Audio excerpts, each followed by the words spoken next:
Hello guys, तो आप लोग कैसे हैं? मैं उम्मीद करता हूँ आप अच्छे होंगे। तो माय नेम इज हिमांशु। आज मैं सिफोलोस्पिरिन का सेकंड जनरेशन के बारे में डिस्कस करने जा रहा हूँ। तो broad spectrum antibiotics bacterial gram positive और ग्राम नेगेटिव बैक्टीरिया के खिलाफ प्रभावी होता है। यह respiratory infection, skin infection, urinary infection को खत्म करने में मदद करता है। इसका 3 टाइप्स होता है, सिफोरॉक्सिम, सिफॉक्सिटिन और सिफाक्लोर। ऐसे तो बहुत सारे होते हैं, मैं 3 के बारे में आज जानकारी देने जा रहा हूँ।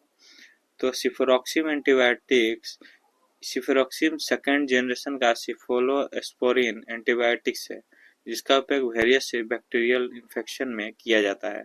यह बैक्टीरियल सेल वॉल सिंथेसिस को रोकने या काम करता है, जिससे सेल डेथ कर जाता है। और इसका कॉमन यूजेज क्या है? तो respiratory tract infection such as bronchitis, pneumonia और sinusitis. Ear nose throat infection जैसे including otitis media, pharyngitis. Skin and soft tissue infection such as cellulitis, impetigo. Urinary tract infection including cystitis and pyelonephritis। Bone and joint infection जैसे हड्डी और joint में infection होता है, such as osteomyelitis, aseptic arthritis. Lyme disease is early stage, particularly for neurological involvement. Surgical prophylaxis to prevent infection during or after surgery। इसका उपयोग हम लोग सर्जरी के पहले या सर्जरी के बाद करते हैं, जिससे इन्फेक्शन कम होता है। इसका डोजेज जो है, तो doses varies depend on the type of severity of the infection and patient, age, weight and kidney infection. इसका एज पे, वेट पे और किडनी फंक्शन किस तरीका से कर रहा है उस पे डोज निर्भर करता है। Typically adult dose for mild और मॉडरेट इन्फेक्शन। अगर एडल्ट को माइल्ड या मॉडरेट मतलब हल्का फुल्का इन्फेक्शन है, तो उसको हम 250 से 500 mg एवरी 20 आवर्स, 12 घंटा में हम उसको रिपीट कर सकते हैं। और सेवर इन्फेक्शन है, अगर ज़्यादा इन्फेक्शन है तो 750 से 1500 mg IV and IM every 8, मतलब कि उसको इंट्रावेनस या इंट्रामस्कुलर में इंजेक्ट करेंगे एवरी 8 घंटा पे। और इसका साइड इफेक्ट क्या है? कॉमन है, डायरिया है, नोजिया है, वोमिटिंग हो जाएगा, स्टोमक पेन करेगा, हेडेक करेगा, पेट दर्द हो सकता है, माथा दर्द हो सकता है, वोमिटिंग हो सकता है। और लेस कॉमन इफेक्ट कॉमन क्या है? एलर्जिक रिएक्शन हो जाए, जैसे रस, इचिंग, स्वेलिंग, सूजन हो जाएगा, खुजली होगा, बुंदा बुंदा टाइप हो जाएगा, रस हो जाएगा। फिर डिजीनेस और change in liver function test. और रेयर केस में होता है सेवरल एलर्जिक रिएक्शन होता है, एनालाइसिस हो गया, क्लोस्ट्रीडियोज और डिफिशियल एसोसिएटेड डायरिया, CDAD और ब्लड डिसऑर्डर भी हो सकता है। फिर इसका फॉर्म क्या है? इसको ओरल फॉर्म में हम लोग लेते हैं टेबलेट और सस्पेंशन के रूप में, सिफोरॉक्सिम एसिटाइल, और इंट्रावेनस और इंट्रामस्कुलर में cefuroxime sodium for more several infection. अगर ज़्यादा इन्फेक्शन है तब हम इंजेक्शन का उपयोग करते हैं, अगर कम है तो टैबलेट या सस्पेंशन के रूप में लेकर हम इस इन्फेक्शन को ठीक करते हैं इस एंटीबायोटिक से। इसका कुछ प्रिकॉशन है, जैसे एलर्जी हो गया, inform your doctor if you are allergy to cefuroxime और पेनिसिलिन और अदर ड्रग। और पेनिसिलिन या अदर कोई भी एंटीबायोटिक्स ड्रग आप ले रहे हैं उससे आपको एलर्जी हो रहा है तो डॉक्टर से तुरंत सलाह लें। किडनी फंक्शन में इसका क्या है? डोज एडजस्टमेंट में be needed for patient with impaired kidney function. Dose adjustment किया जा सकता है, अगर किडनी फंक्शन में आपका कुछ भी गड़बड़ी है तो डॉक्टर सलाह से आप डोज को एडजस्टमेंट कर सकते हैं। हाँ, इसको आप ले सकते हैं। प्रेगनेंसी और ब्रेस्ट फीडिंग, आप अगर प्रेग्नेंट हैं या ब्रेस्ट फीडिंग कर रहे हैं तो जनरली कंसल्ट सेफ है, जनरली ये सेफ होता है। पर अगर आप कंसल्ट डॉक्टर, अगर डॉक्टर आपके नज़दीकी में है तो आप कंसल्ट कर सकते हैं यूज करने से पहले।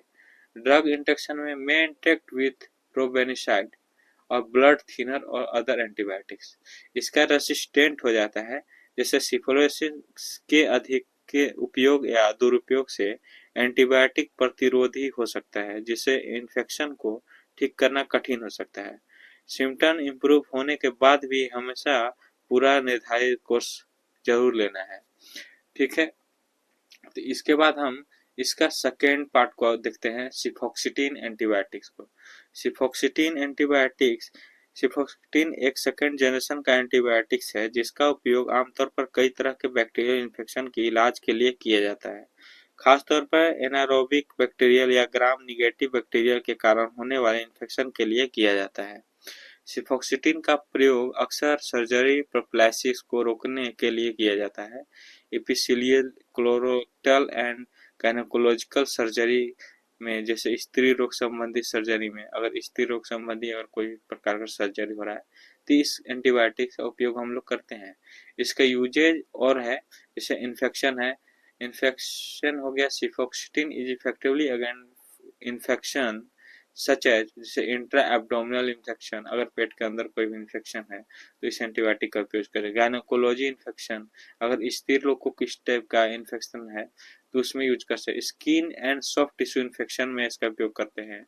बोन एंड जॉइंट इन्फेक्शन में, रेस्पिरेटरी ट्रैक्ट में, अगर सांस लेने में कुछ रेस्पिरेटरी ट्रैक्ट में अगर आपको कुछ दिक्कत हो रहा है तो उसमें भी उपयोग इसका कर सकते हैं। और इसका सर्जिकल प्रोफिलैक्सिस क्या है, इसका उपयोग संक्रमण को रोकने के लिए किया जाता है।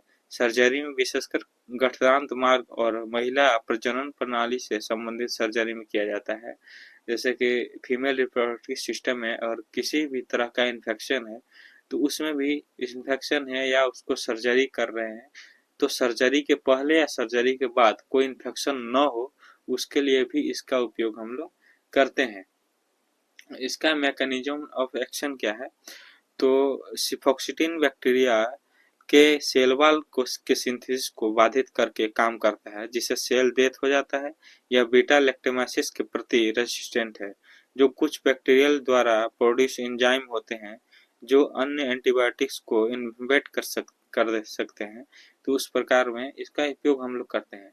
इसका एडमिनिस्ट्रेशन क्या है, इसको हम लेते कैसे हैं, तो cefoxitin is typically administered intravenously या इंट्रामस्कुलरली हम लोग लेते हैं। द डोज एंड ड्यूरिंग टू treatment depend on the type of severity, infection का सेवेरिटी पे डोज डिपेंड करता है एंड उसका इन्फेक्शन किस टाइप का उस पे as well as the patient overall health, और उसका हेल्थ कैसा है इस पे भी डिपेंड करता है। इसका साइड इफेक्ट है, कुछ कॉमन साइड इफेक्ट में इंक्लूड जैसे डायरिया हो सकता है, नोजिया हो सकता है, वोमिटिंग होता है, एलर्जिक रिएक्शन हो सकता है, pen at the injection site, क्योंकि ये एक प्रकार का इंजेक्शन होता है, इसको या तो हम इंट्रावेनस या इंट्रामस्कुलर में लेते हैं, तो जहां हम इंजेक्शन लेंगे उस साइड पे हल्का फुल्का पेन हो सकता है। इसका प्रिकॉशन क्या है, एलर्जी, जैसे patient with a non allergy तो सिफोलोस्पिन और penicillin should use cefoxitin with cause with causation due to the risk of cross reactivity। Renal impairment, अगर किडनी का इम्पायरमेंट आपका है तो डोज एडजस्टमेंट में be necessary for patient with kidney dysfunction. इस dose को एडजस्टमेंट नेसेसरी हो जाता है क्योंकि ये किडनी इन्फेक्शन या डिस्फंक्शन में काम आता है। प्रेगनेंसी एंड लैक्टेशन, अगर प्रेग्नेंट है आप या ब्रेस्ट फीडिंग कर रहे हैं, लैक्टेशन कर रहे हैं, सिफोलोक्सिटिन should be used during pregnancy only if clearly needed.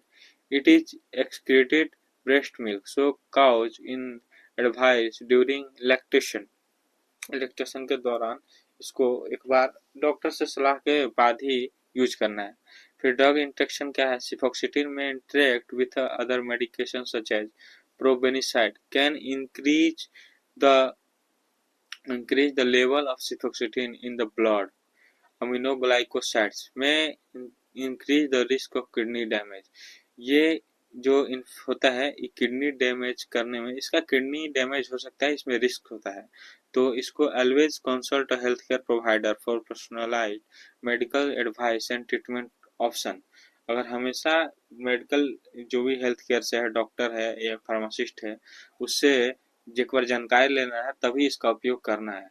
इसका थर्ड पार्ट है Cefaclor antibiotics। Cefaclor is a second generation cephalosporin antibiotic used to treat various bacterial infection। ये बहुत प्रकार के बैक्टीरियल इन्फेक्शन को खत्म करता है। It works by inhibiting bacterial cell wall synthesis leading cell death. अगर जो भी बैक्टीरियल सेल सिंथेसिस कर रहा है, बढ़ रहा है, इन्वेट कर रहा है, तो उसको भी मारता है। इंडिकेट या यूजेज, इसका यूजेज है cefaclor is commonly prescribe for respiratory tract infection, जैसे ब्रोंकाइटिस हो गया, निमोनिया हो गया। ईयर इन्फेक्शन जैसे otitis media, skin and soft tissue infection होगा, यूरिनरी ट्रैक्ट इन्फेक्शन में अगर इन्फेक्शन रहा उसमें, साइनाइटिस जैसे साइनस इन्फेक्शन हो जाए उसमें। इसका डोजेज क्या होता है? The doses varies depend on the type of severity of the infection, the patent age and kidney function। उसका जो डोज होता है डिपेंड करता है कि उसका सेवरिटी, इनका इन्फेक्शन कैसा है, या तो फिर उसका किडनी फंक्शन कैसा है, पेटेंट का एज क्या है, उस पर डिपेंड करता है। टिपिकली एडल्ट डोज जो होता है 250 से 500 mg एवरी 8 घंटा पे लेना होता है। और जो बच्चे लोग का डोज होता है usually 20 to 40 mg kg per day divided into 2 से 3 डोज। अगर दिन में 2 से 3 बार में इसको डिवाइड कर दिया जाता है। इसका डोजेज ये है। साइड इफेक्ट भी इसका कुछ है, जैसे कॉमन साइड इफेक्ट में क्या है? गैस्ट्रो इंटेस्टिनल इशू जैसे डायरिया और नोजिया, वोमिटिंग हो सकता है, रस और ईचिंग हो सकता है, हेडेक होता है, डिजीनेस होता है। Rare but serious side effect, ये रेयर केस में होता है, सीरियस साइड इफेक्ट हो सकता है, जैसे एलर्जिक रिएक्शन में हिप्स हो गया, डिफिकल्ट ब्रीथिंग, सांस लेने में दिक्कत हो रहा है, एनाफाइलैक्सिस हो सकता है, क्लोस्ट्रीडियस एंड डिफिशल एसोटेरियड डायरिया, डायरिया CDAD। फिर ब्लड डिसऑर्डर हो जाए, लीकोपिनिया हो सकता है, थ्रोम्बोसाइटोपिनिया हो सकता है। इसका कुछ प्रिकॉशन है। Inform your doctor if you are allergy to penicillin और other cephalosporin as cross reactivity may occur. Use with caution in patient with kidney impairment. अगर किडनी इम्पेयरमेंट आपका हुआ है तो उसको बिना डॉक्टर के सलाह का इस एंटीबायोटिक को नहीं लेना है। और इस एंटीबायोटिक को लेने समय अगर avoid alcohol during treatment to prevent adverse effect. अगर आप इस एंटीबायोटिक को यूज कर रहे हैं तो आप अल्कोहल लेने से बिल्कुल बचें, ताकि इसका कोई साइड इफेक्ट और भी ना हो। फिर ड्रग इंट्रैक्शन इसका क्या है? तो प्रोबेनिसाइड में इंक्रीज सिफाक्लोर लेवल। ये क्या होता है? प्रोबेनिसाइड में इंक्रीज करता है सिफाक्लोर लेवल को, ब्लड में इंक्रीज कर सकता है। एंटासिड कॉन्टेनिंग मैग्नीशियम एल्यूमिनियम में रिड्यूस एब्जॉर्प्शन। एब्जॉर्प्शन में मैग्नीशियम और एल्यूमिनियम क्या हो सकता है कि इनहिबिट कर सकता है, कॉन्टेनिंग हो सकता है, रिड्यूस हो सकता है। इसका स्टोरेज हम कैसे करते हैं? तो storage at room temperature away from moisture and heat. इसका जो रूम टेम्परेचर पर इसको हम स्टोरेज कर सकते हैं। अगर लिक्विड फॉर्म में है, सस्पेंशन फॉर्म में है, so it be refrigerator and discarded after storage. इसको रेफ्रिज में या फ्रीजर में या फ्रिज में इसको रखना है लिक्विड फॉर्म को, और 14 दिन के बाद इसका उपयोग नहीं करना है। Always take cefaclor as prescribed by your health care provider and complete the full course. Always जो प्रिस्क्राइब अगर करते हैं सिफाक्लोर, तो हेल्थ केयर या कोई भी फार्मासिस्ट या डॉक्टर के सलाह के बाद ही इसको लेना है। और जब भी लेना है इसका कोर्स को पूरी तरह से लेना है। Treatment even if symptoms improve, अगर सिम्टम्स इंप्रूव भी हो रहा है तो prevent antibiotic resistant if you experience several side effect sign of allergy. और अगर आप डोज को पूरा तरह से नहीं ले सकते हैं तो हो सकता है फिर से एलर्जी हो जाए। थैंक